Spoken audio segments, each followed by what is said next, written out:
might be a way you could end up permanent. It's on all the screens. We'll figure it out later. At least we got it on there. That new computer, don't we? Sure do. That's half the fun. Yeah, I love new software. Give the city a little culture. A little class. Look at that. Look at that.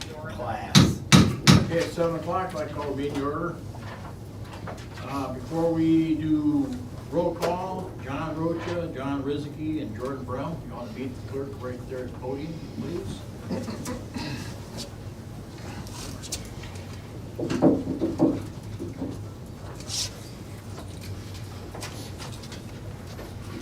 All right, we have to do it one at a time. Okay. We'll start with John. Please raise your right hand and repeat after me. I, John Rocha, I, John Rocha, do solemnly swear or affirm do solemnly swear that I will support the Constitution of the United States that I will support the Constitution of the United States and the Constitution of the State of and Michigan, the Constitution of the State of Michigan, and that I will faithfully discharge the duties and I will faithfully discharge the duties of the office of of City Council First Ward Council Member City Council First Ward Council Member in and for the City of Hastings, in and for the City of Hastings, County of Berry, County of Berry, and State of Michigan, and State of Michigan, according to the best of my ability. according to the very best of my ability. Congratulations. John, you're next. Please raise your right hand. I, John Rezegi, I, John Rizicki, do solemnly swear or affirm do solemnly swear or affirm that I will support the Constitution of the United States that I will support the Constitution of the United States and the Constitution of the State of Michigan, and the Constitution of the State of Michigan, and that I will faithfully discharge and I will faithfully discharge the duties of the the office duties of the office of City Council Second Ward Council Member of City Council Second Ward Council Member in and for the City of Hastings, in and for the City of Hastings, County of Berry, County of Berry, and State of Michigan, and State of Michigan, according to the best of my ability. according to the best of my ability. Very good. And Jordan. I, Jordan Brem, I, Jordan Brem, do solemnly swear or affirm do solemnly swear that I will support the Constitution of the United States that I will support the Constitution of the United States and the Constitution of the State of Michigan, and the Constitution of the State of Michigan, and that I will faithfully discharge the duties and that I will faithfully discharge the duties of the office of of the office of City Council Fourth Ward Council Member City Council Fourth Ward Council Member in and for the City of in Hastings, and for the City of Hastings, County of Berry, County of Berry, and State of Michigan, and State of Michigan, according to the best of my ability. according to the best of my ability. Very good. We'll sign after. Thank you. Thank you, gentlemen.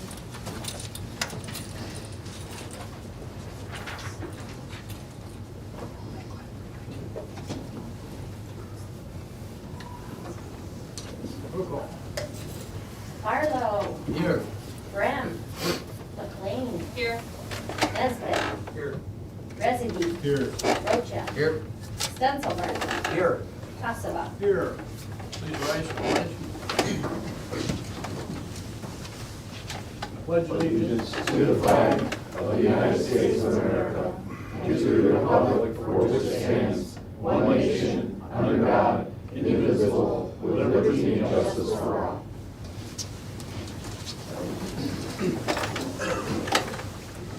Everybody get a chance to look at the agenda. Any additions or corrections?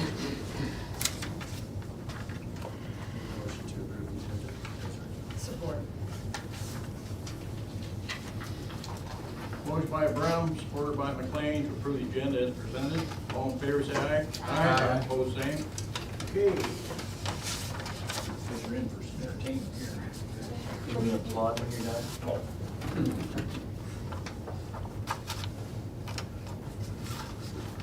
Adam, how you doing? First off, I'd like to welcome John Rocha. congratulate John Rizky, Jordan Brown, Jackie McLean on being reelected to their seats. This is the State of the City address by Mayor Dave Tosfa on January 13, 2025. I don't know if you call it the State of the City, it's just a commentary I want to get out there. If you read the banner article edition, January 2nd, 2025, you'd think the City of Hastings didn't accomplish much in 2024. Quite the contrary, 2024 brought a lot of projects. A $3.5 million streetscape project in downtown Hastings was completed. We replaced 60 lead water services and plan to replace 100 more in 2025. Housing continues to be a top priority to the City of Hastings. We saw the completion of the Titan Lofts, a 60 apartment unit workforce housing project located close to downtown. We had 3 housing developments approved in 2024. Meadowstone Apartments will add 92 units. Copper Rock will add 135 apartments on the old Royal Coach site on East Mill Street. Woodland Meadows hopefully will construct 32 site condos. So that's a total of 287 apartments and 32 site condos. For 2025, there's been preliminary site plan for as many as 124 single homes presented to the Planning Commission for consideration. The city continues to work to attract developers to build residential and commercial projects in Hastings. 2025 will see the completion of the new bathroom building at Fish Hatchery Park. Work will continue on the plan to replace the aging Tangletown structure at Bob King Park. 2025 will see major improvements to West Green Streets. The project will include water, sewer, replacement of lead water services, storm sewers, curb and gutter, and road surface. As 2025 begins, I would like to thank the city manager, the department heads and their staff in all the departments. I am continually impressed with the leadership and commitment of our employees to the citizens of our wonderful city. I would also like to challenge City Council to work hard with the city manager and staff to make 2025 a great year. Thank you. Thanks, clap.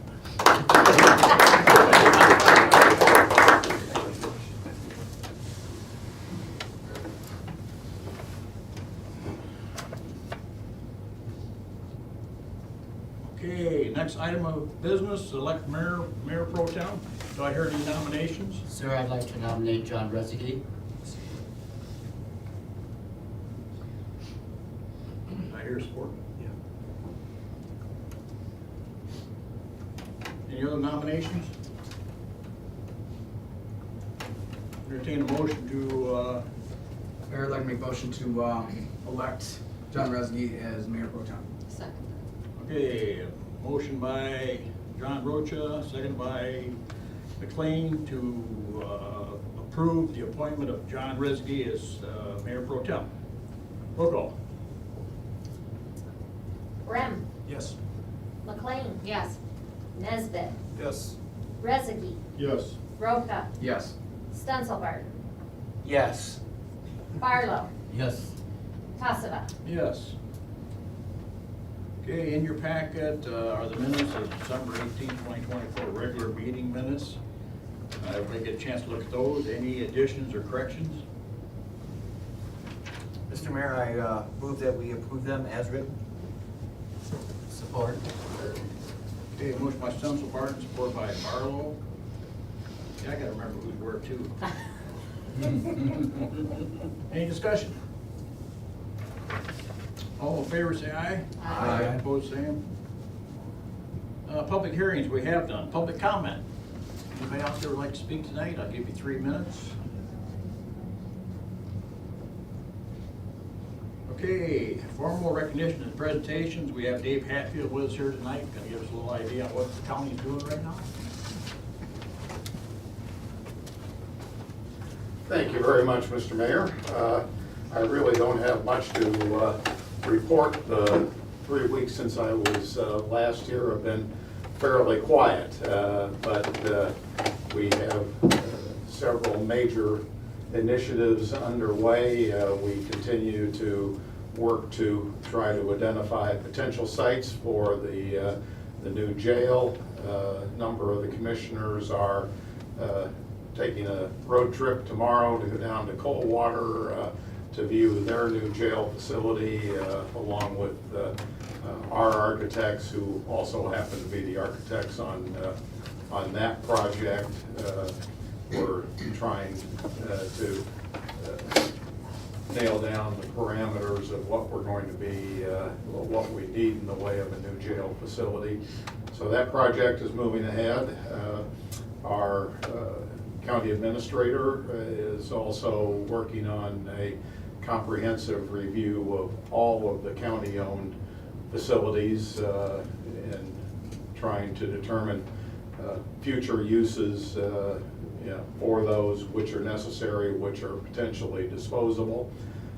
If you, in driving through town, have happened to take a look at the old City Hall, you'll notice that there are new windows going in that right now that are significantly improving the appearance of that building, and also correcting some weather-related issues. So we're working very hard to preserve that building while at the same time we identify what future uses will be made of it. We do know that that's too valuable a facility to not include in somewhere in our future utilization plans. So it's going to be a busy next couple of weeks. We have appointments to a number of boards and commissions that we have to interview candidates for and complete appointments. So that will pretty much consume the agenda for the rest of the meetings for this month. Be happy to address any questions that any of you may have. Any questions? Thanks, Dave. All right, thank you very much. Item B, presentation from Justin Smith for Hammond Hills Disc Golf update. He was unable to be here this evening, and I'm sure would be happy to reschedule. He was really looking forward to sharing with you the improvements that have been made out there and the usage of the disc golf facility, but we can reschedule that for a later time. So in your packet, it has all the dates that they have activities going on out there. January 12th through March 23rd, they have a Winter League. March, they have a Tuesday double league begins. March 29th, Battle at Hammond. April 19th, April Anheuser, is that what that is? 5/31 through 6/1, Hastings Grand Prix. This is just a sampling of some of the stuff that goes on. So if you guys want to review all this stuff in your packet, this is pretty much what they've done the last few years out there. They bring a ton of people to Hastings. Every event they have, we run into people all over downtown, and it's a great thing. Do I hear a motion to approve the request? So moved. Support. Motion by Nesbitt, supported by McLean, to approve the request from Justin Smith to have tournaments at Hammond Hills Disc Golf Course, days presented. The motion was made by Nesbitt, supported by McLean. Any discussion? Questions? Roll call. McLean, Yes. Nesbit, Yes. Rezegi, Yes. Roja, Yes. Stenzelbarton, Yes. Barlow, Yes. Brem, Yes. Tassava. Yes. Item B, appoint Jessica Wood and Dickinson Wright as attorneys for the city of Hastings, and appoint Bloom Sluggett as attorneys for the city for code enforcement and legal services. Do I hear a motion? I'll make that motion, Your Honor. Support. Motion by Rezegi, supported by Nesbitt, to appoint Jessica Wood and Dickinson Wright as attorneys for the city of Hastings, and appoint Bloom Sluggett as attorneys for the city for code enforcement, legal services. How long has Jessica been with us? A couple years? Probably 3 years. Okay, any discussion? Questions? Okay, motion was made by Rezegi, supported by Nesbitt, to appoint Jessica Wood and Dickinson Wright as attorneys for the city of Hastings, and appoint Bloom Sluggett as attorneys for the city for code enforcement and legal services. Roll call. Nesbit, Yes. Rezegi, Yes. Roja, Yes. Stenzelbarton, Yes. Barlow, Yes. Brem, Yes. McLean, Yes. Tassava. Yes. Item C, receive and place on file 20 invoice totaling $247,969.53. I'll read these for John Rothschild. These are items that are already been budgeted, so all we're doing is accepting these invoices and placing them on file. But Northern Insurance Agency, $5,311.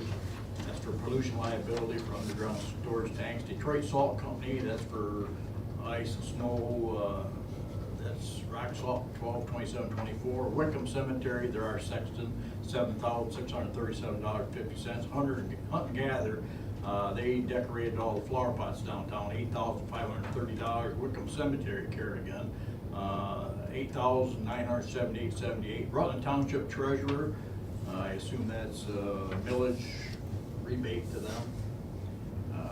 Burgess Surveying, $9,250. KV Landscape, $9,955. Kevin Anderson, $10,000. Kevin Anderson, $10,000. Those are for 2 streetscape facade grants.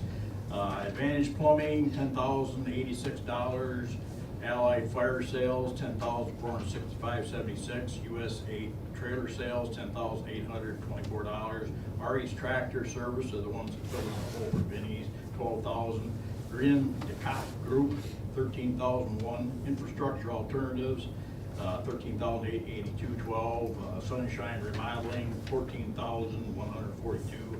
Analytics, $14,737.98. Raymond, $17,200. And Caterburg Verhaeg, $46,309.20.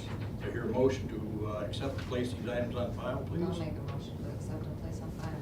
Support. Okay, motion was made by McLean and supported by Rezegi to receive and place on file 20 invoices totaling $247,969.53. Roll call. Rezegi, Yes. Rova, Yes. Stenzel Barton, Yes.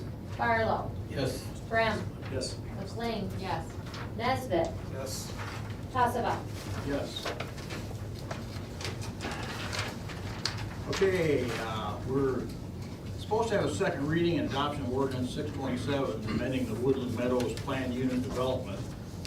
They're having some issues right now with the prices, and they want to put this off for a little while. So I think we need to table this. So do I hear a motion to table this till second meeting in February 24th? Yes, I'll make the motion to table until our Support. February 24th meeting. Support. Okay, a motion by McLean, supported by Barlow, to table the consideration of adoption of ordinance 627 till February 24th. Roll call.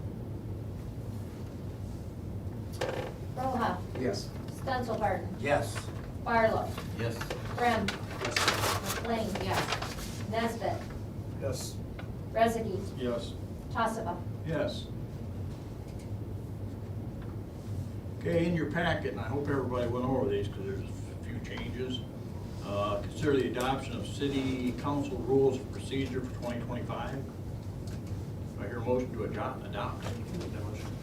Support.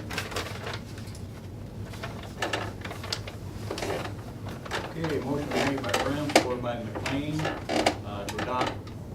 adopt the city council rules of procedures for 2025. Any discussion? Item 6.6, proper attire. I would like to have that stricken from these.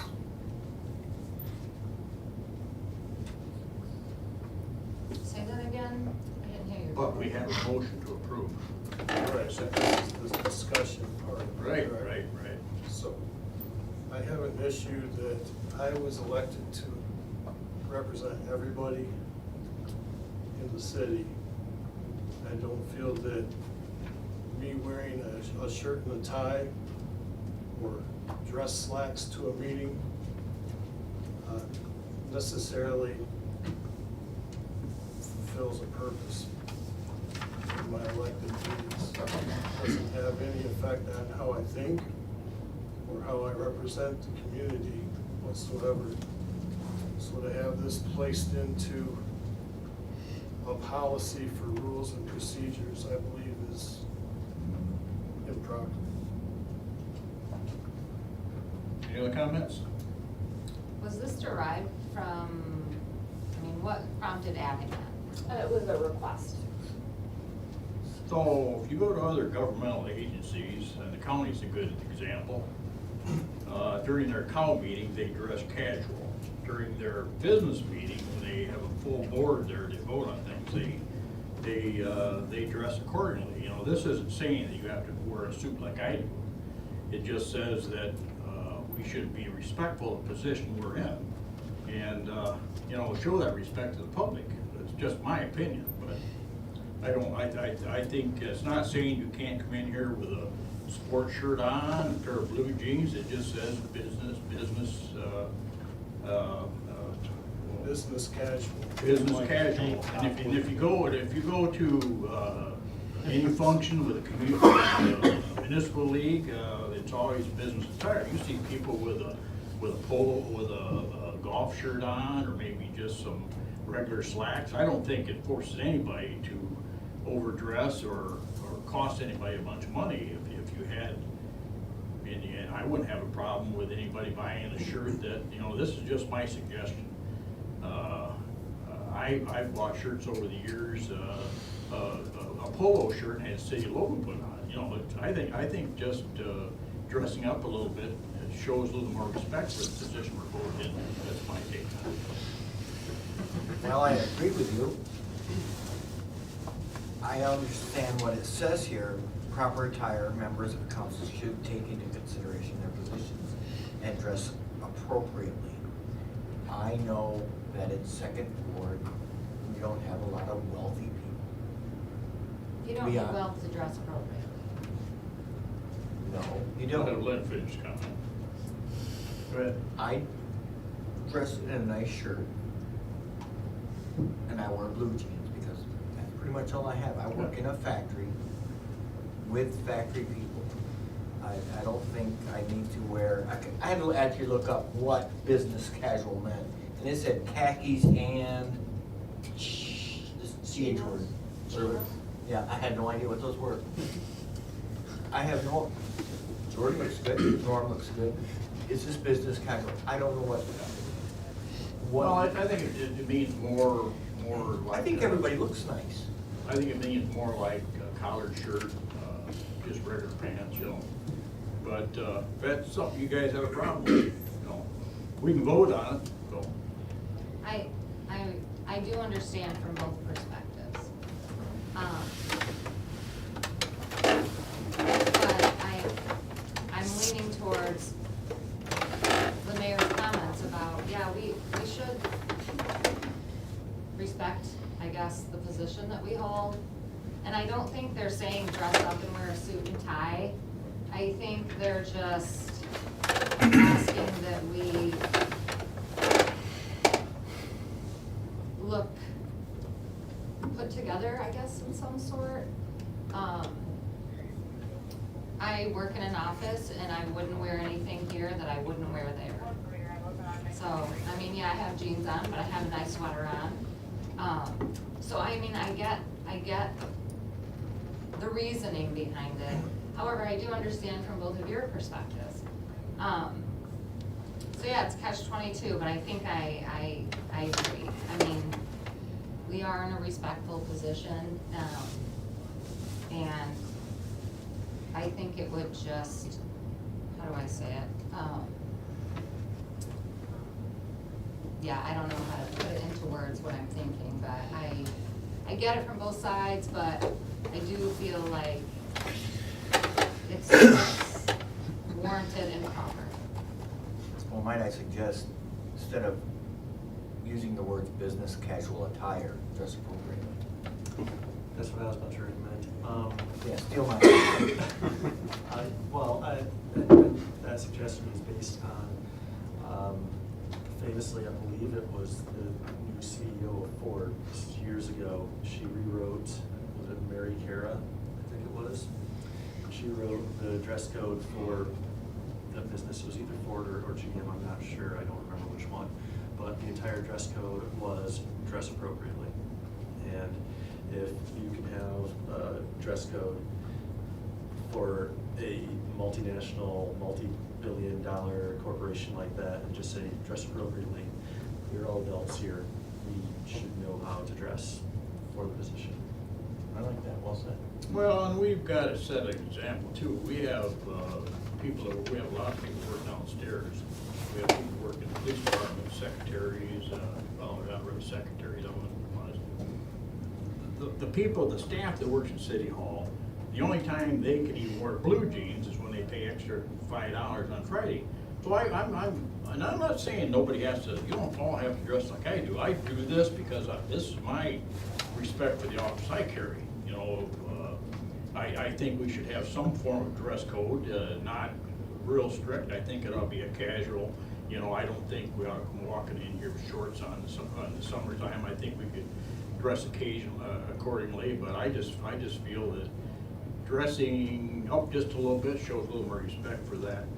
And for years and years and years, the council always dressed up a little bit. We've slightly got away with it. We've got away from that the last couple of years. I just want to show the respect for the office we hold. That's why. And I'll tell you right off the flat, I'm the one that suggests it. I don't have a problem saying that. So, but you know, I think we all ought to take a look at what we do, and we represent the city of Hastings. And I think, yeah, I go all over the state of Michigan, other communities, and I see, you know, that they dress appropriately, and I think that's what we should do. And that doesn't mean a suit and tie. It means casual business attire, maybe just a collared shirt. You know, pretty simple, really. You know, and I don't think anybody ought to take it personally that I'm putting shade on them, because I'm not. I just think that we all need to step up a little bit, show the respect for the office. May I say, very seldom you see me in a suit or tie. Years and years, that's all I wore when I went out, and I felt that I did dress appropriately. However, I have no problems if that is the standard that you would like here, to wear a tie. I have many of them. I've got boxes of ties that I packed away. But I have no problems wearing a collared shirt and tie if that's what is required. But usually you see me in this because it's warm. And as you get older, you'll find that you want to be warmer, and I can put my hat over my head. But I would be happy to adhere to different dress procedures, and because I have plenty of shirts, plenty of ties, suits, and all that stuff. And I do when I can, and I do wear them. When I was president of the Rotary Club, I think you never saw me address a meeting without wearing a suit and tie, because I felt it was appropriate. And so I have no problem, and I dress it for the reason is, I think I'm the only one here that doesn't really have a colored shirt on, and I don't. But I have no problems changing and doing this differently, if that's what is said. I'm not offended by it. I want to tell you that. Any other comments? I don't have a problem with dressing appropriately. I think all of us are dressed fine. We don't need to wear a suit and tie, but we can't wear tank tops and shorts and t-shirts that have marijuana plants all over them, that kind of stuff. It's not appropriate for this type of thing.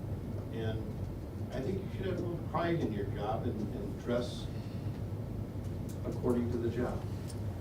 If you want to wear a suit, that's fine. If you want to wear blue jeans and a proper shirt, that's fine. You go way out of bounds too. The use of business casual includes blue jeans. Yes. If you read that. Yeah, casual is blue jeans. No. Business casual. Business casual. Business casual is not blue jeans. Casual is blue jeans. This says business. This says casual. business Well, I casual. didn't say that I had a problem with, or didn't have a problem with casual. It says business casual. You know, I've seen the mayor in blue jeans before, Yeah. many times, and I wear blue jeans, but I do wear a proper shirt, that kind of stuff. I cover up my body, because I'm not gonna show it, nobody wants to see that. And nobody wants to see me with a Trump hat, a Trump shirt, and this kind of stuff, that's not appropriate, not for our job. Well, I think Jordan made the correct statement. We're adults here. Yeah. think we need to be told how to dress. Well, I'm gonna be devil's advocate again. Good. Although we can say dress appropriately, but not everybody's dress appropriately is the same. Right. So I could come totally dressed inappropriately and think it's appropriate for myself. So perhaps the silver lining is writing something that says, hey, look, these are the things that are inappropriate and should not be tolerated. Anything else goes, because I think everybody here looks fairly appropriate and based off their dress civilly and as adults and appropriately. I think if you went down the other way and said, this is inappropriate, holy jeans, tank tops, cut off sleeves, things of that nature, I think if you address that issue instead of trying to figure out where the wide spectrum of business casual actually lands or what's appropriate actually lands, because everybody has different flavors, everybody has different thoughts and ideas of what appropriate is. And trying to cover that all in one umbrella statement, I think is difficult to do, because everybody has different opinions on that. I think this can be addressed in a very simple way. Remove the business casual part on that sentence. Members of the council should take into consideration their position and dress appropriately. Look, we're all reasonable people here. Yes? No? Yes. Yes. I believe you. I think, let's say Terry comes in wearing shorts and a tank top. Okay, Terry, you think? home, right? Not gonna send him home, but at the end of that meeting, there's a very reasonable responsibility of, say, the mayor or his other peers to say, Terry, do you really think that was appropriate? And this is the point where we're all adults. We can take the, I don't wanna say peer pressure, but realistically, that's what it is. And I'm sure, the mayor, if I came in wearing a white beater and torch shorts, I would think that you'd have a better sense of. you would think that, but I know we have enough rapport here with the people, everybody with whom I've worked with in the past 6 months. They would say, Terry, go home and change and then come back. And it wouldn't hurt my feelings, and I would say, well, didn't get that one by him. So, what Jordan said. Well, I'm gonna go back to our employees, our staff. You know, we only allow staff to wear blue jeans on Friday, and they have to usually pay an extra $5 or whatever to do that.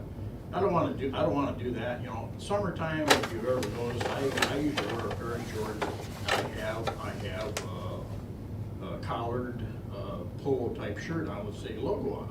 You know, I'm not saying anybody has to go and spend $9 every time they imprint that shirt. But there's shirts out there you can buy fairly inexpensive, you know. If you have a sport shirt and that's what you'd like to wear it. I'm just saying that we need to raise our level just a little bit. Sarah, is that what we require, or is that the terminology in our handbook, employee handbook? The first part of this is the exact same terminology that's in the employee handbook. It does not specify business casual, because it depends on the position. We have a lot of different positions in the city, so we can't specify that. An important difference, though, is that we provide this information to our employees who have supervisors. So there's someone who can kind of take a role in guiding people about what's appropriate and what's not for their position, if that's necessary. That's not really the situation that you have here, so that's just something to consider. In all my years, which isn't many, 8, but I've never really seen one time that somebody was dressed inappropriate. But then again, I don't look at what everybody's dressed. That particular person had a medical reason to wear what he wore. Other than that, I've never really seen anybody really dressed inappropriately, not setting up that. The audience, maybe. Looking at you, Dave. If I'd only read the agenda. Yeah. Right.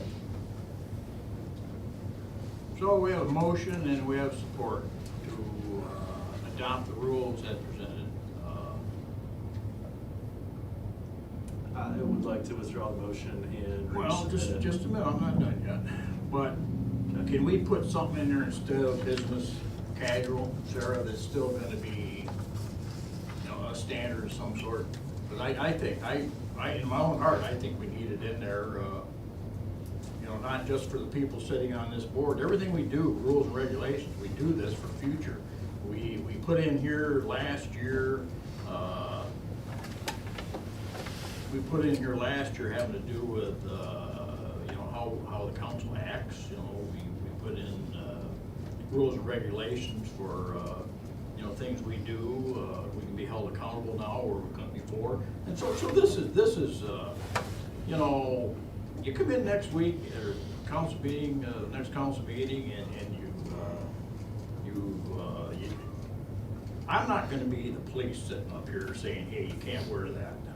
You know, everything we do as far as rules and regulations is what we pass to you know, so we can abide by something. You know, we enforce it ourselves, you know. If you guys want this business of tire taken out, I don't have a problem with that. I just didn't figure it was gonna be this big a deal, you know. I'm not saying you have to wear a suit, I'm not saying you have to wear a tie, I'm not saying you have to wear khakis. You know, I think everything that the rules and regulations are open to interpretation. And you guys aren't interpreted the same way I am. I don't have a problem with it, but if you want that withdrawn, I'll have you take that out, Sarah. Well, and you mentioned ways to kind of open this up a little bit. That is why I tried to do that with the word recommended. Business casual attire is recommended, because that might not always fit the bill, but it does kind of point to some sort of standard. So we can either remove it altogether, or alternatively, it would be just listing individual things that are or aren't appropriate, and I don't think that's really the direction that you want to go. That Well, I can't think of another way to. I don't think we ought to have a different standard than what we have for our own staff. You know, I'm talking about the staff of City Hall. I'm not talking about the guys who work in the water plant, sewer plant, or in places. Because they're the condition they're in. All I'm saying is, if you're meeting with the public, and we have the public coming here, that we should have, you know, should be respectful for our position. And I think, you know, maybe having a collared shirt on does that. Well, I think the words we're looking for is we should be presentable. But there you go, that's in the eye of the beholder. It is Yes, in the it eye of is. the beholder, and ultimately, to Sarah's point, yes, we do have supervisors, and the supervisors are the residents of our wards. But they don't enforce the rules of procedure. You enforce that amongst yourselves. They do in November. But that's not the rules of procedure, but I understand your point. Interesting, you brought up a point that there is no, it's recommended. It's not an order, it's just recommended. The It's first just part's a recommended, statement. it's not. The second part's not. And I read it as saying, oh, they're gonna tell me to dress this way. It's just recommended. Like I said, I'm not gonna be there. You're not the police officer. He's leaving, so we're fine. I say we're good. It's just recommended, it's not ordered. And none of us here are going to be tarrying in here with, you know, sloppy clothes on. Unless I come right from work, but that's another story. So, what do you still want to withdraw your motion? I think I Jordan? Okay, It's so okay, we have Mom, we a still- motion and we have support to adopt rules and regulations for the city council, rules and procedures for 2025. Any further comment? Roll call. Stensel Barton, Yes. Marlowe, Yes. Brem, Yes. McLean, Yes. Nesbit, No. Rezegi, Yes. Roca, Yes. Tassava. Yes.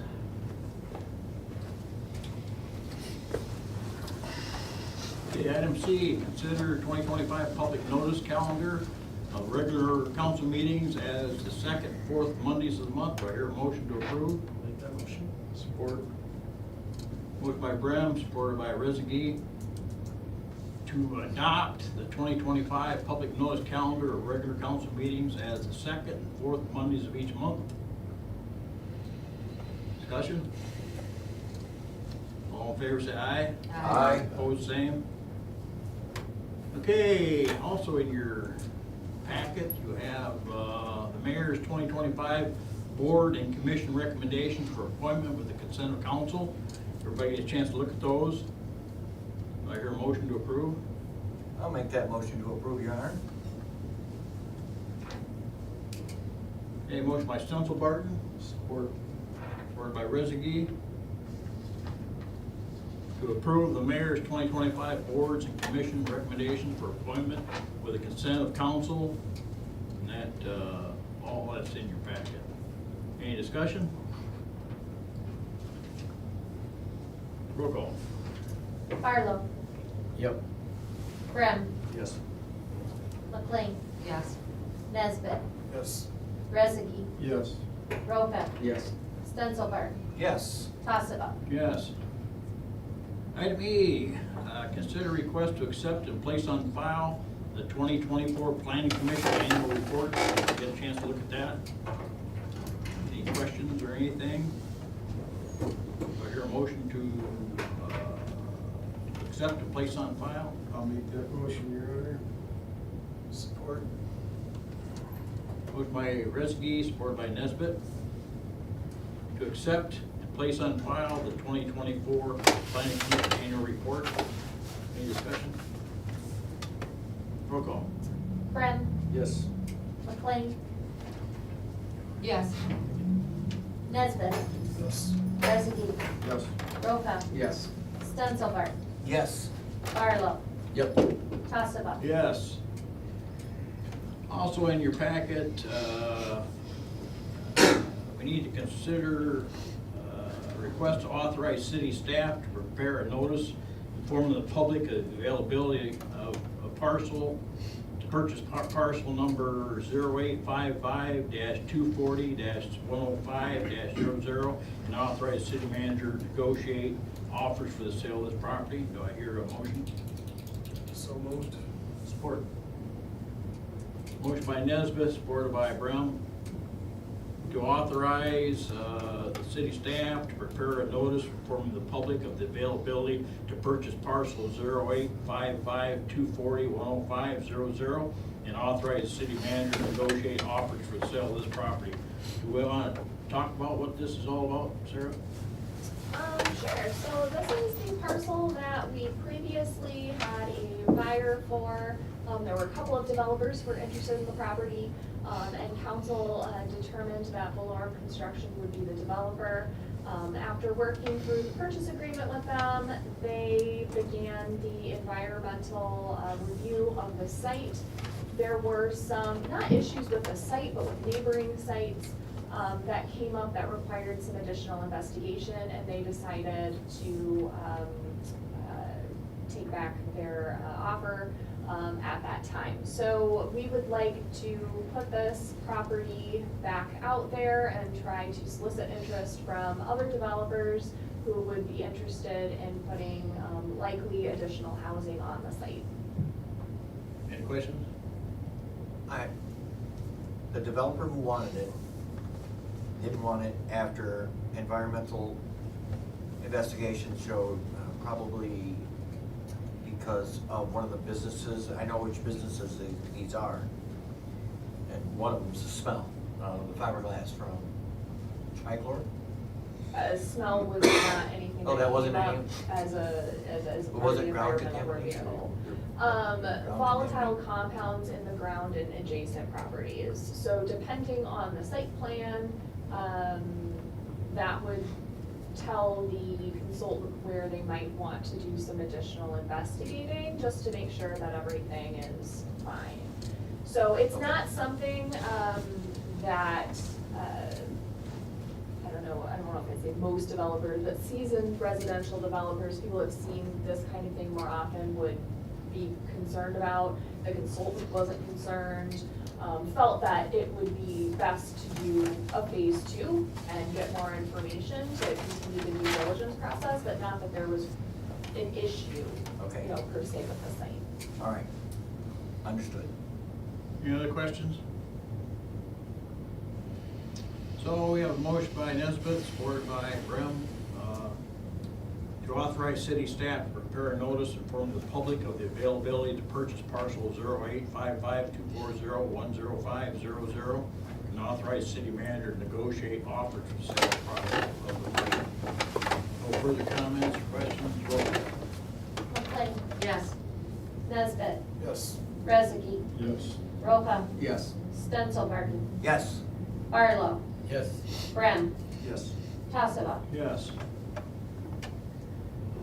Okay, item G, consider request for funds to cover the cost of sponsoring one employed recruit for spring 2025 Kellogg Community College Regional Police Academy for a total amount of $12,902.59. Do I hear a motion to approve? I'll make that motion. Support.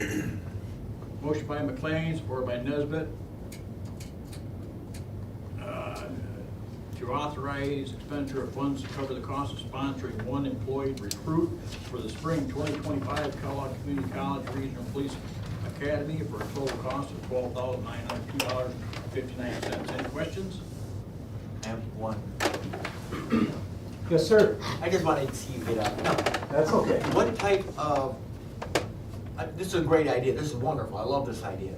How do we know that person, once they graduate, is gonna stay here? We don't. I mean, that's the honest answer, we don't. We've had good success. This will be our fourth person. Yeah. The three that we've put through are still here with us. So we don't. I mean, we ask them for a commitment. So. At least we ask them? Yeah, we ask them, you know, and obviously, you know, some of it comes down to the background and the person and, you know, like I put in the notes there, you know, we can kind of handpick them and sort them. Doesn't always mean we're gonna be 100% successful. Of course. You know, fortunately, there's still a grant out there. I can't tell all of you that we're going to be 100% successful with that grant. I can tell you the last one that we put through, I believe it was $24,000 that we received back from that grant. I have pretty high hopes and expectations that we'll receive at least around 20 grand of that. So, but yeah, there's no guarantee that they'll stay. But you do ask them to. We do ask them, and we encourage them in many ways. You threaten them at all? Never. All right, thanks. Yes, sir. Do you currently have somebody ready to go for that? We do, sir. He will, his name is Devin Shinaki. He actually was with the Sheriff's Department, Marine Division, and he works with, or used to work with the courts. He starts his orientation on Friday, and then Tuesday, the 21st, starts the academy. So, How much money does the state have to spend on this project? I'm sorry, sir, I didn't hear you. How much money does the state have to give for this project? This time around, I believe it's 10 million. Last time it was 30 million. How much is the total? Didn't you give me a figure, millions of dollars that they've invested in this for the coming, or maybe I dreamt that. I'm not positive. I know this time around, the total purse for the grant is 10 million, whereas it was 30 million a year ago. Each agency is able to send 25 candidates in that year-long process. You know, but this time around, 10 million is going to get ate up pretty quick. So. Well, you'll get part of it. I hope so. Yeah. Any other questions? Okay, motion by McLean, supported by Nesbeth to authorize spending $12,902.59 to cover the cost of sponsoring one employed recruit for spring 2025 Kellogg Community College Regional Police Academy. Any further comments? Roll call. Nesbit. Yes. Rezegi. Yes. Ropa. Yes. Stenzelbarton. Yes. Barlow. Yep. Brem. Yes. McLean. Yes. Tassava. Yes. Okay, next item, item H, consider a motion to approve Menick Smith professional services fee for the Michigan Avenue Bridge repair project for a total amount of $27,800. Do I hear a motion to approve? Make that motion. Support? I'll support. Okay, motion by Brim, supported by Stenzelbarton. To approve the Menick Smith professional service fee for the Michigan Avenue Bridge repair project for a total of $27,800. Questions? If I'm reading this correctly, this is solely to paint the bridge. this is solely for engineering. To repair the bridge, they're gonna have to look into see, and I guess maybe Travis or Sarah could tell you what's going on. Yeah, I'll start. Yeah, this is for, so they painted the bridge back in 2012, I think when it was built. The paint started to peel off, so now we have to repair that. Basically, we'll have to take off the paint and reapply paint or sealant, whatever we choose. But that's gonna require some engineering because, mainly because of environmental protection of the river underneath it. So we need to have the proper engineering specifications for the right, how to proceed as far as removing the old paint, protecting the river, and then applying the correct type of paint or sealant, whatever is chosen. You're not talking just about what we can see, but the entire Yeah. part of it, which is underneath. It's gonna be under the bridge. There's, Right. while we're doing this project, if there's any cracks that are developing, it's still a pretty new bridge, but if there's any cracks, fill in the cracks Right, also. yeah, I understand. I just wanna make sure we all understand that it's not just what we see, but it's underneath. Yeah, it's gonna go underneath the deck. So this is a $27,000 is to go for an idea of what it's gonna cost to do all this. Yes. Do So, you have a roundabout figure or idea of what it's gonna cost, and are we gonna be able to put that in the budget come next June or July? well, that's the whole, that's the main, one of the main issues is we don't know how much it's gonna cost, because we don't know the labor that's required. So that's part of the reason why we wanna hire this engineering firm to come up with a preliminary cost estimate, so we can put it in our capital improvements. If we pay 27,000 or 28,000 now, and then find out we aren't gonna have the money to do this, Go ahead, John. to do this in our budget come June or July, then we're gonna have to hold off for several more years till we get this money, Yeah, and then do it all over again? well, I'm not so sure we'd have to redo some of the engineering. That's, to me, that's gonna So be, it would be just a matter of sending that, we've got the engineering all done, and it'd be a matter of sending it out to bid again. yeah. Okay, then I don't have a problem with this, I just would have a problem spending $27,000 and then turning right around and doing it in a couple of years because we didn't have the money to pay for it. Yeah. The mayor had already explained You wanna this to me. address that, Going Sarah? through this just for, Anything to add? If you look on the second page of the quote that was provided, it divides the tasks into 4 sections. So if we look at the feasibility, which is that first section for less than $4,000, and it's not feasible, or there might be some alternatives that are offered by the engineer for us to look at, we don't have to keep going on and spending the rest of those funds. So almost $12,000 of that is during the construction phase. So you can kind of see how it unfolds there on that second page. But we'll need to do something with it because it doesn't look good, number one. You know, we're lucky in that it's not a safety issue, although there could be some, you know, potentially environmental effects that we want to address. But we did put some funds in our budget this year, not really knowing, it was just a placeholder. We didn't really know how we were gonna address this or what it would be. But we'll need this guidance to know what a better figure is to be able to plan accordingly. and it was also explained to me, again, if we don't repaint it, we seal it. And that would be more of a permanent thing, we wouldn't be doing that continuously every 10 or 15 years? Well, I'm not sure, you know, as far as what the amount of time is for how long sealant lasts. We would still need some kind of maintenance throughout every 5, 10, 15 years. We still would need to do that periodically. The problem with that paint they put on there, it wasn't 6 months and that paint was coming off. They had to come back and redo it. So I think the problem we have with the attorney right now and the issues we're having is because I think it was poorly applied when they did it. The bridge was built right. It was, and I don't think, and the thought was after it was all done, we should have never had them painted. That paint was not holding to that cement at all. You know, and you go over there right now and you look at it, there's chunks flaking right off. You know, we hope that's not hurting the integrity of the bridge, and I don't think it is. I think it's all cosmetic. It is. But for, you know, and it'd be great if we could have our guys go over there and paint it. But the problem is you gotta get the old material off, and to do that, you gotta do just like everybody's seen on the state highway. Driving on the freeway, you'll see a bridge is totally encapsulated in a canvas. You know, they have vacuums in there, they're sandblasting that stuff, and they're sucking that stuff off to keep that out of the, you know, off the roadway. And over here, big concern is the river. We don't wanna contaminate the river. So, and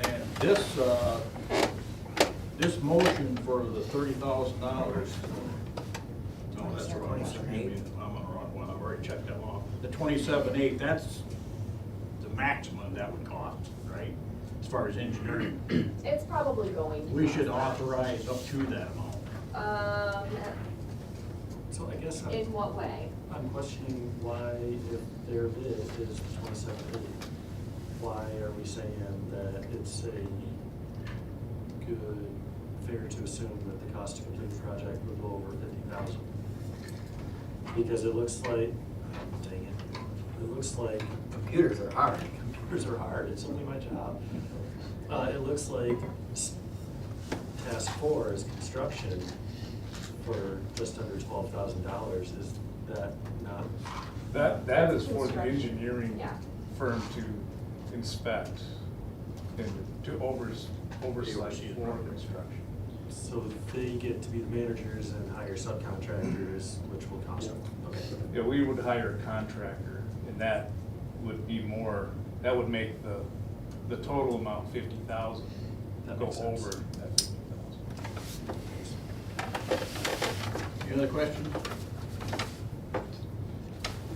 We have a motion by Brem, supported by Stencil Barton, to approve Minnick Smith professional services fee for the Michigan Avenue Bridge Repair Project for a total amount of $27,800.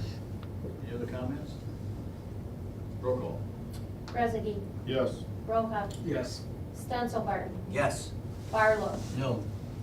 Brem, Yes. McLean, Yes. Nesbit, Yes. Tassava. Yes.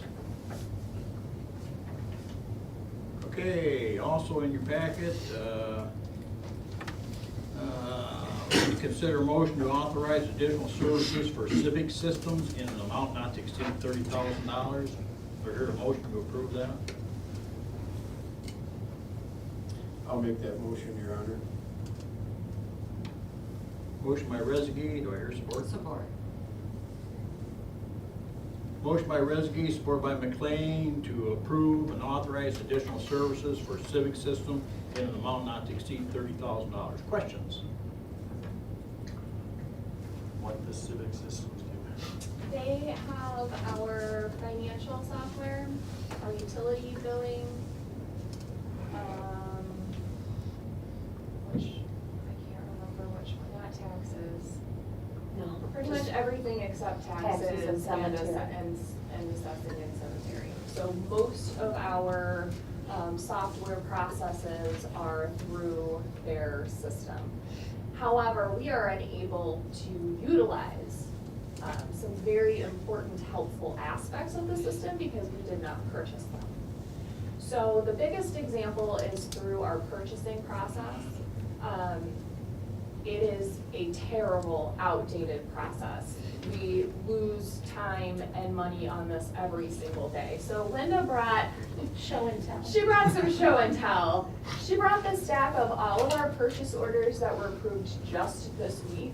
It's more than 300 pieces of paper. 368 pieces of paper had to be shuffled around from the department, to the department head, to me, to Sarah, to accounts payable, for running checks to pay these vendors. So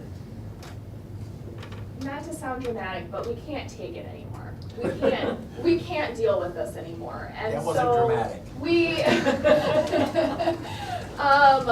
we set about looking at different ways to different systems that might serve our needs best. So that's when we reached out to Civic Systems to learn more about what they do that maybe we haven't accessed. And we learned about a number of modules that they have to better support our functions.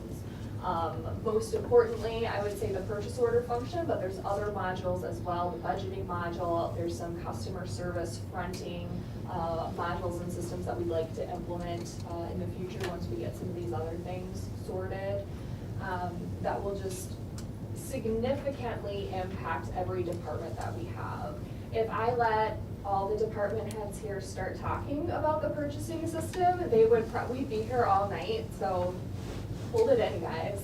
Can I make a comment on that? Yes. I retired 19 years ago. This is the same purchasing system we had through half my career at City Garage. Calling it a system is a little bit different. It's antiquated, It's a you know, anything over colossal waste of time. $300, you gotta fill out a purchase order. You know, what can you buy anymore for $300? I don't know how you track this stuff, I really don't. Because lot it's a of work. lot bigger business than when I was over there. It's a struggle. We also can't encumber funds currently. So let's say some department head wants to purchase something that's $10,000, we get council approval, they start ordering it. It's a process by the time we get it. It could be 6-7 months from now. But in the meantime, they've come with other purchase requests against the same line items. And there's no way, until it's actually been paid out, it's not in the system. So there's no way to track it currently between approval and when it gets paid out. Meanwhile, they're making other purchasing requests. So some of the department heads have separate spreadsheets where they input their purchase orders they already sent, or they have other ways of tracking it, when really the system should be doing that anyway. And with the new module, it will. So the alternative to this is to just completely change software systems. That's very disruptive. It's maybe, we think unnecessary at this point, and that if we actually use the system the way that it's designed and with the functionality that it can have, that will better meet our needs. So would you argue that by purchasing this software,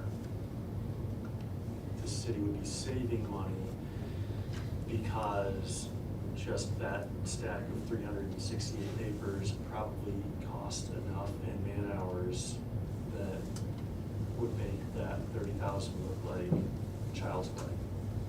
In man hours, in paper, in printing, in lost productivity. Everybody spends a lot of time every week and every month doing this instead of what we actually hire them for and the skills that they have. Lost productivity too. Nice one. I like that. Any other questions? We have a motion from Brown. We have a motion from Rezegi, supported by McLean, to authorize additional services from Civic Systems in an amount not to exceed $30,000. Any further comment? Roll call. Rohan, Yes. Stenzelbarger, Yes. Barlow, Yes. Brem, Yes. McLean, Yes. Nesbit, Yes. Rezegi, Yes. Tassava. Yes. Next item, entertain a motion to approve requests for traffic control order number 222. Is there a motion? I make a motion to consider the request to approve traffic control order 222. Support. Okay, we have a motion by Stenzelbarton, supported by Rocha, to approve traffic control order number 222. Any questions? I think Dale would be glad to tell you what it's all about. I could give you a quick explanation, because we're to blame, I think. If you'd like me to. Get up there and. Sure.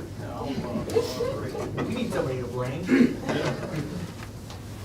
Good evening. I'm Chelsea Foster. I'm the Senior Vice President at High Point Community Bank, 150 West Court Street.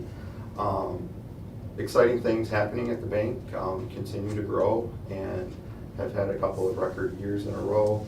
We're looking to make a substantial investment in rehabbing our main lobby in our headquarters here in downtown Hastings. So the building is about 20 years old, believe it or not, but really looking to modernize the way our lobby flows. So we're looking to tear out the traditional teller line, and it's just going to be a more modern flow with the way customers do transactions nowadays. So in doing that, we're kicking off this construction project. We have to actually close our lobby for approximately 15 weeks. So we're flipping our teller line to the other end of the hallway. So the Jefferson Street entrance will be our main entrance into our lobby, and there will be a temporary teller line right as you come in there. So that makes customer access a little trickier.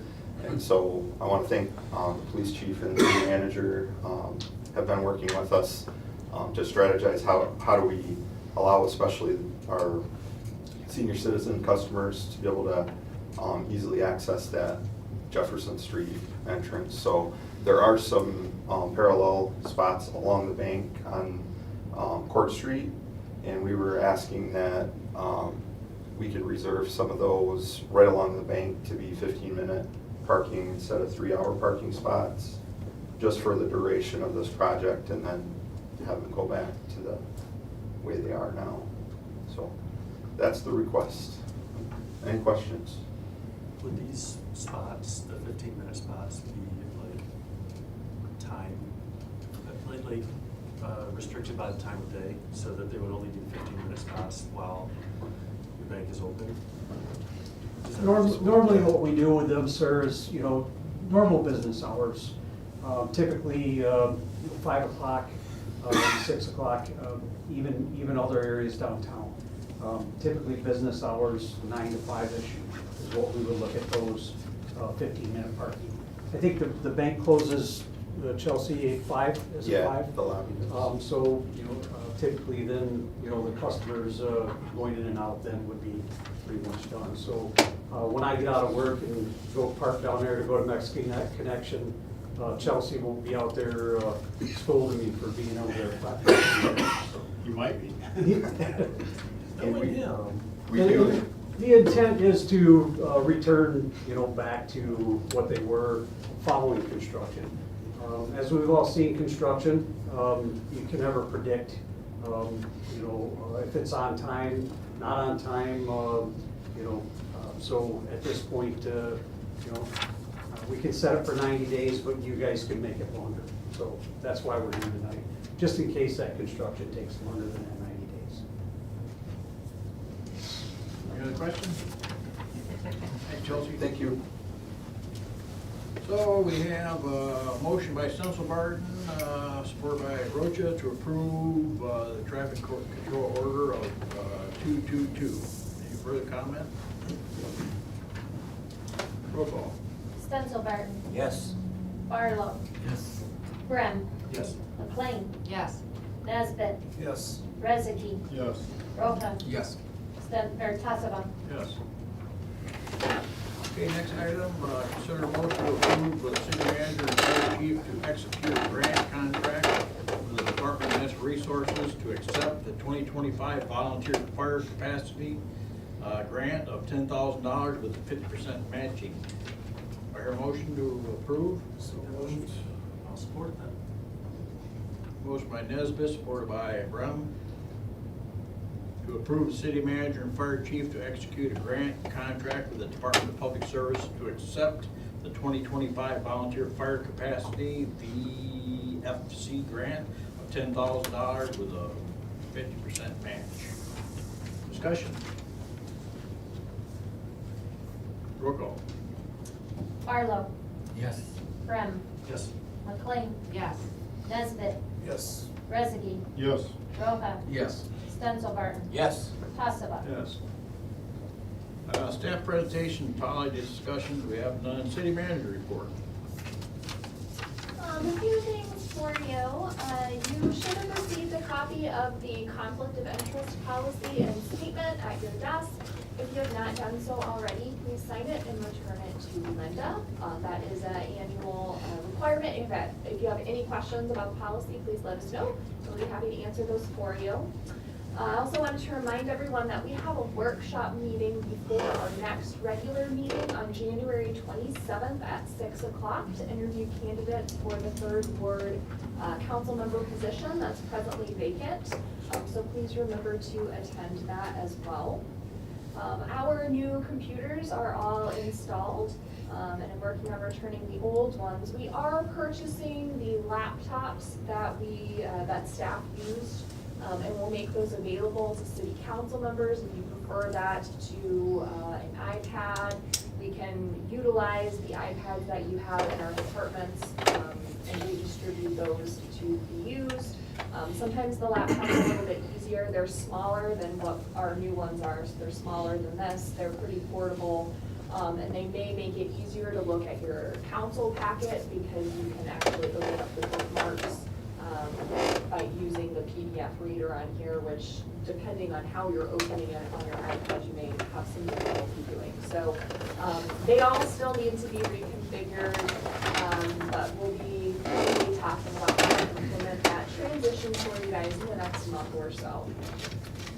I also wanted to talk to you a little bit about a communication that I received from ND7, which is a company that's representing AT&T.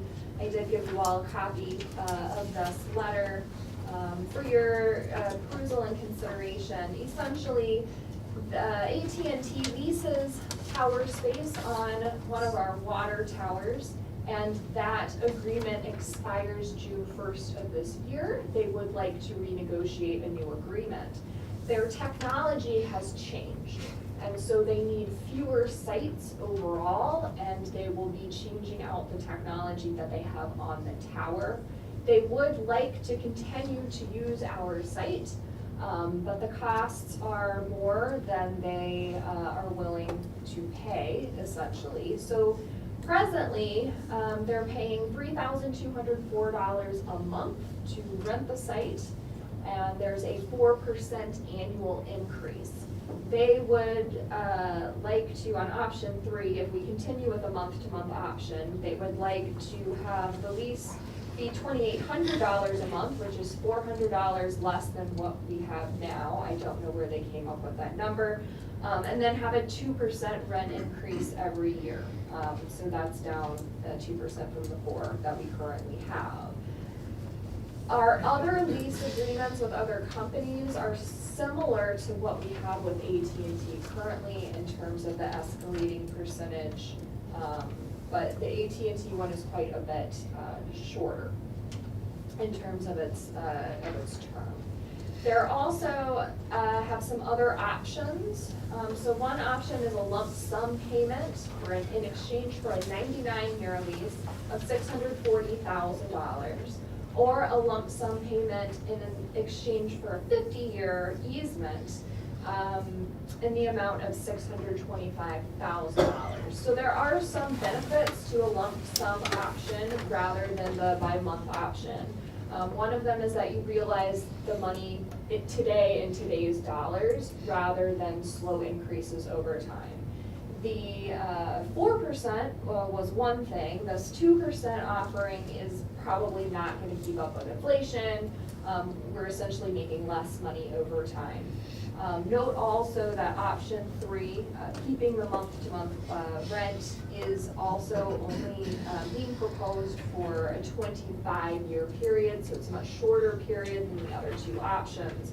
They are also looking to modify the lease provisions to allow for them to be able to terminate the agreement at any time with only 30 days notice. So essentially, if we went with the 3rd option, continued on a month-to-month lease, not only would we be making less money than we currently are, but they could really pull out at any time and then we wouldn't have anything. Technology is changing so much, it's hard to imagine what they're going to need or use, or if cell companies are still gonna put things on water towers in 50 or 99 years. So it's difficult to,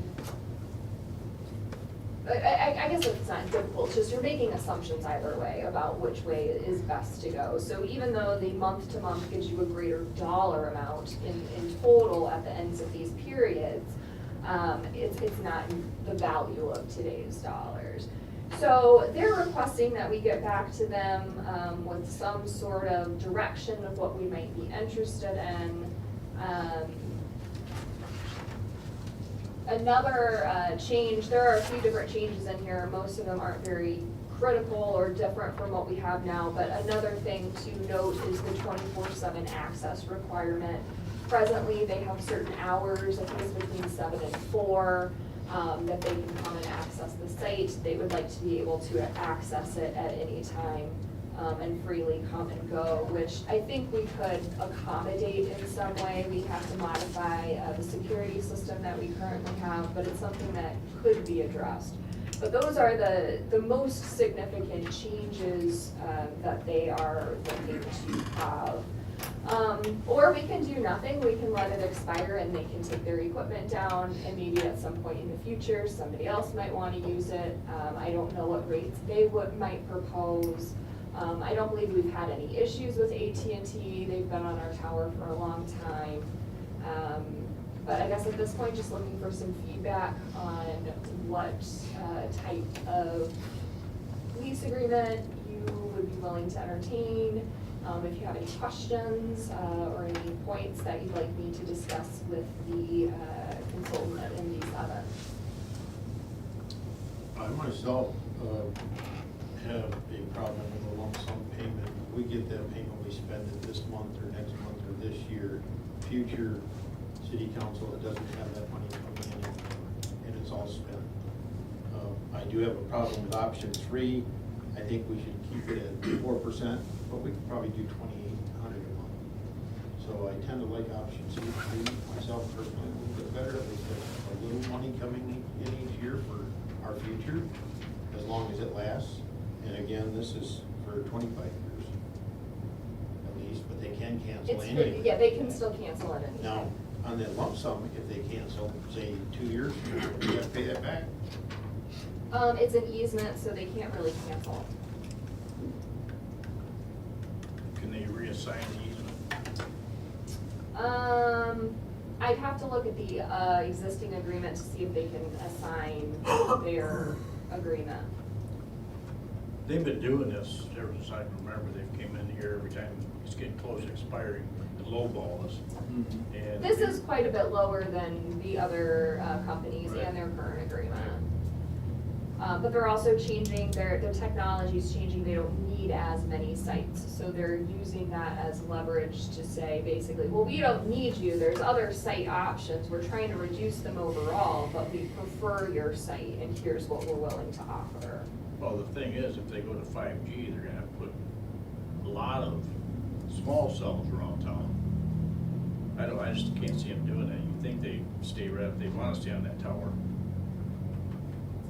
I don't know what their technology is or the direction that that's going. I think you oughta see what their next best offer is. I'd wait till it gets close to expiring, because they're gonna wanna sell this before it expires. Well, are you, lump sum, is that on the table, or are we looking at only a month to month that can be terminated? I mean, I can negotiate with them to not having the ability to terminate at any time. They're looking to have these lease provisions on all of their leases. Right. That's their objective. Whether they'll achieve that or not is another question. Well, a lump sum can be invested to Right. produce a word that's not coming to my mind right away, but like a monthly Return. stipend. A return. Yeah. Not the word I was looking for, but yeah, so I mean, it can be invested to have, the words that come to me. Long-term profitability. Long-term profitability, but it can get a return every month. So the lump sum isn't a horrible idea. especially considering the lowball offer on option 3, the lower rent, which definitely won't keep up with inflation. We could probably get an interest rate on that 625 that beats the 2,800, honestly. I will be the one to admit, Do that. I don't know nothing about, I know very little. 2%, and like John and Jordan both pointed out, 2% rent increase. My lot rent is 5 to 15% every year, so this is like an insult. So I like This what- isn't the first time they insulted us. Yeah. I mean, I've been insulted before. I mean, a few people have insulted me. But this, that's just, I hope we have somebody expert negotiating. Are there any other offers from anyone else? Have you heard, have you entertained anything from anyone else? And what do those look like? Not from a specific company. I have there's companies that manage your lease for you. So they come in, pay you a lump sum, and then they take over all of your lease agreements and negotiate new ones for themselves, basically. Then they bring in the monthly rate for them. As far as a specific company, no. I don't know really how much space is up there for any additional equipment if somebody did want to add anything. Travis, do you know? From just looking at it, I It don't looks think like there's there's a very lot much up left. there. And that could also be one of the reasons why we haven't been contacted by other companies is maybe there isn't space or there's concern about them negatively responding to one another, the different systems up there. I don't know. There's 2 companies right now up there, so. I thought there were 3. Well, we have another one that's out at the Oh, that's compost right. facility. Yep. So I don't think there's room for a third one up on top there. I wouldn't have a problem with a lump sum if we were to agree to put that money away and deal with the interest. But I know that from past experience, we don't normally do that. We just spend it on some project that we need done right now, and then we're out. And we can put together, I'm sorry. Yeah. Can I ask if anybody could calculate that real quick based on current interest rates? Oh, wow. What was the lump sum, 650? 625. Well, for the 99 year, it's 640,000. Okay. And for the 50 year, it's 625,000. Okay, well, working with the larger amount, if you were only getting a 5% return, which today you can certainly do better than that on long-term investments, that's $2,700 a month. This is not quite what they've already offered us. Not quite, but I think you'll, in the long run, you'll do better than Right, exactly. 5% return on their money too. It could be set up as like an endowment almost. Sure. Something like that. Right. If it was done that way, then I would have a problem. So I what's your, mean, the other way to look at that is, you're getting 2,700, but you're never touching the 640. Right. So you've got $2,700 a month, Yeah. plus you've still got $640,000. They could back in- out in in 10 years, fund and we balance. still would have this for at least forever. so you want some kind of direction? Yes, please. Well, what's everybody's thought? I think we ought to look into the second option. That's my. I like option 2 just because it's shorter and this is the greedy city employee side of me saying in 50 years, we're going to come back with another offer of the same thing. Won't be here in 50 years. It's really not that much difference in the dollar amount between the 50 and the 99 either, so I don't know that we want to tie ourselves up for a 99-year easement. Their technology's changing, but our needs are changing as well, and I can't even imagine where we'll be in 99 years. Well, kind of the fear I have is that, let's say, not now, but let's say 10 years, the technology gets where they don't need that tower anymore. Now we're not getting any income at all from that, from AT&T for that site. You know, I For know the every monthly time they've amount? come in here and negotiated with us, they've ended up putting more equipment up there. You know, and not so much, I wouldn't say more equipment, they've been putting some bigger stuff up there, you know. I don't think you can get another piece of equipment up there. But, so what's everybody's thought on this? I like the option 2 as well. I'm very leaning toward option 2 as well. Thanks, Dave. And nothing tonight's set in stone, we still have to negotiate an agreement with them, but it'll at least give us a starting point where they can send some documents our way that incorporate these terms. I don't have a problem with option 2 as long as we put the money away in some kind of a high yield account that we get that money every. We do that every day.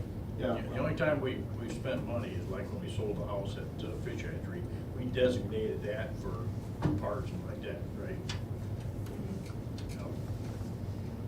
Anyhow, so the consensus is to talk to them about the lump sum. Anything else?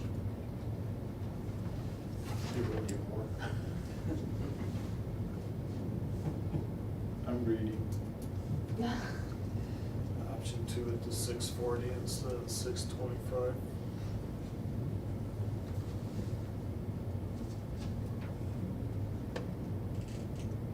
Anything else? Regarding this, No. I didn't know if anybody had any additional comments or were. Any other comments on that? Okay. Sounds like there's Yeah. a general consensus. That's everything that I have tonight, unless somebody has questions about anything. Any questions of the manager tonight? This first meeting, I have all kinds of questions over. Okay, also in your packet, you have Public Service Director Tate's annual report. Anything to add to your report, Travis? Any questions of Travis? Fire Chief Jordan's monthly report's in your packet. Anything to add, Chief? Just a couple of things. The annual run numbers are also in that report for 2024. So they should be attached. They were attached on that same report. A couple of things I'd like to touch base on.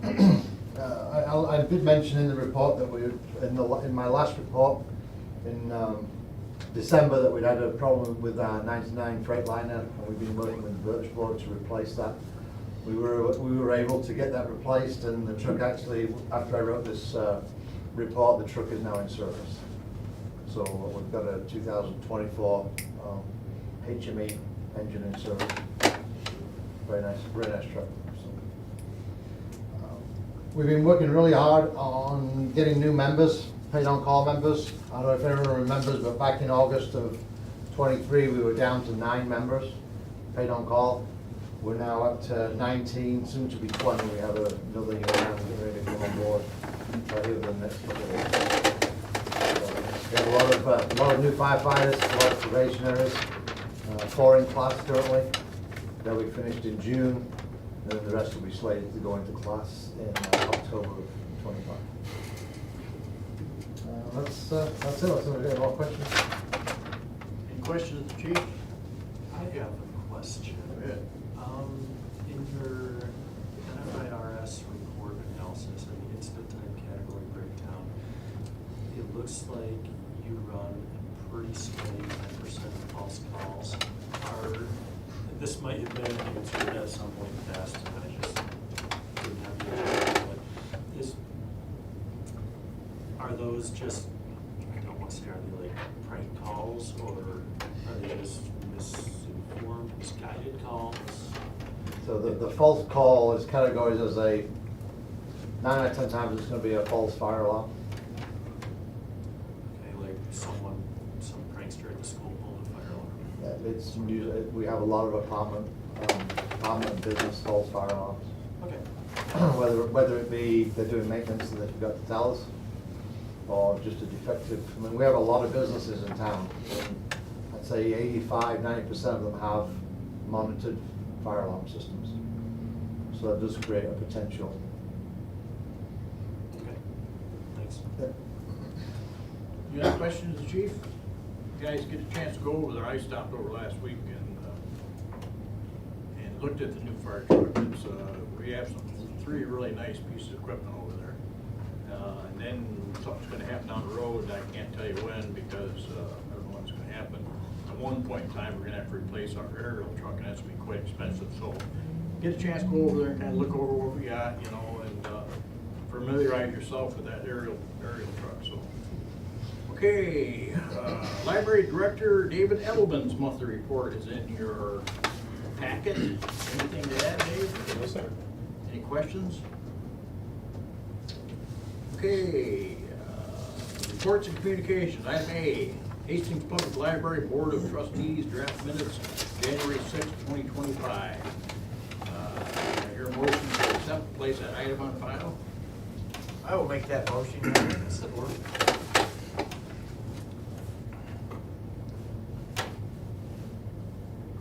Motion by Stencil Barton, supported by McLean, to receive and place on file item A, Hastings Public Library Board of Trustees draft minutes, January 6th, 2025. All in favor, say aye. Aye. Opposed, same. Public comment. Anything, Adam? Oh, am I the only one?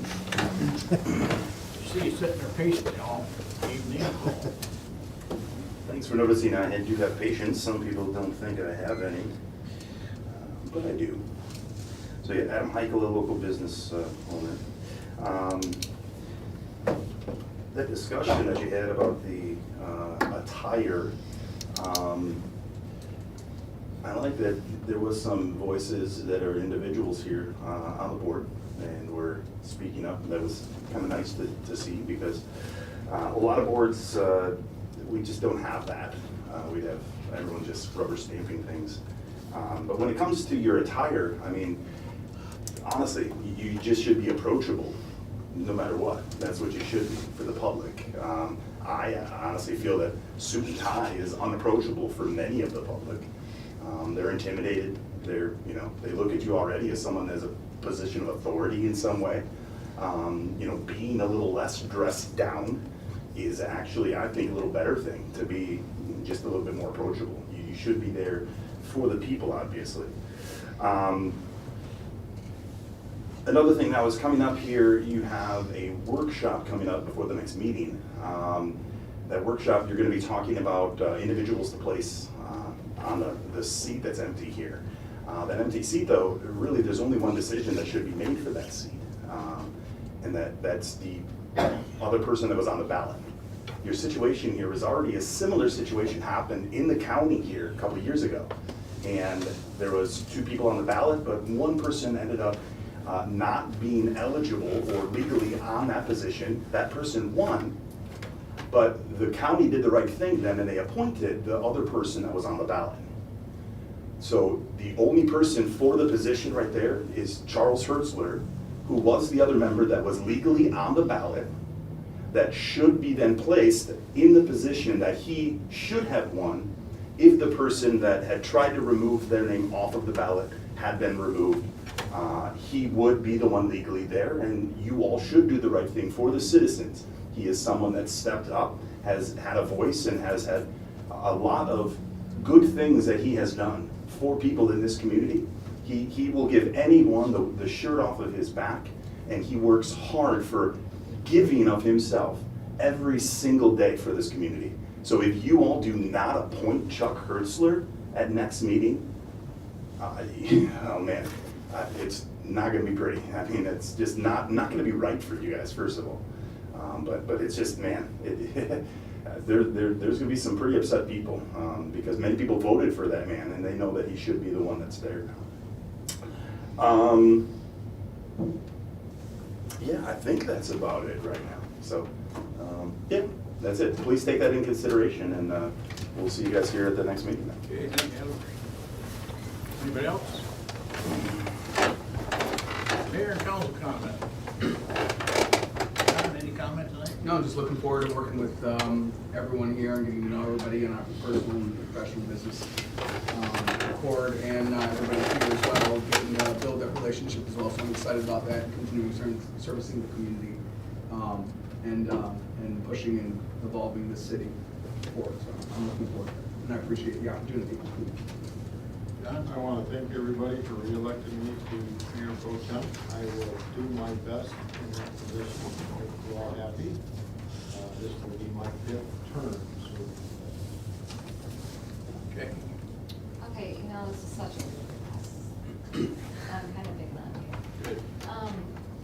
The rest of them. Can everybody just pronounce their last name for me so that I make sure that I've got it right? We'll start down here with you, John.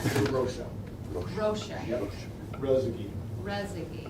McLean, not McLean, not like the McLean burger. Everybody knows how to pronounce it. Because it's DeSaba, right? DeSaba.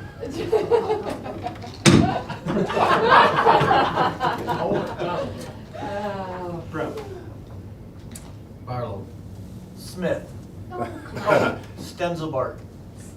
The hard Z. Stenzel Barton. Stenzel Barton. Stenzel Barton. Bill? Nesbit. Nesbit, Yes. but not with the TH. No. Okay. Thank you. Any comment tonight? I'm just looking forward to continuing to serve for the city in the year 2025 and just make this as productive as possible. All right. I will dress appropriately next week, next meeting. Well, I'm the only one that's not dressed appropriately. Jerry, I appreciate the work you do here, Mr. Mayor. That's all I have to say. Bill? I'm all set tonight. Okay, if nothing else to come for council, entertain a motion to adjourn. Motion here. I'll support. Motion by Rezegi, supported by McLean. All in favor, say aye. Aye. Opposed, same, we're adjourned. Thanks for coming. Thanks for having us. Hang on. That's funny. Mark, how are you? Good, Good, how you doing? Good. That's our first one. Yay! Same thing.